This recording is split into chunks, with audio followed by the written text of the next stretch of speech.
and sink faucets clear. Over time, Mineral deposits build up. ew! And you're in luck. There's a really easy fix. Just unscrew the faucet head.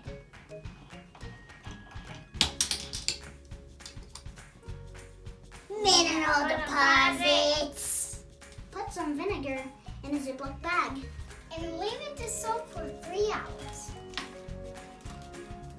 If you're having trouble screwing off the faucet head, Fill this bag with vinegar and secure it to the faucet with a rubber band. and soak that for 3 hours. This should break down the mineral deposits. And you can scrub them off with an old toothbrush. Do the same thing with your shower head.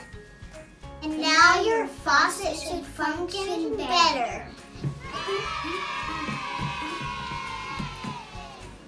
If that doesn't work to clean your faucet,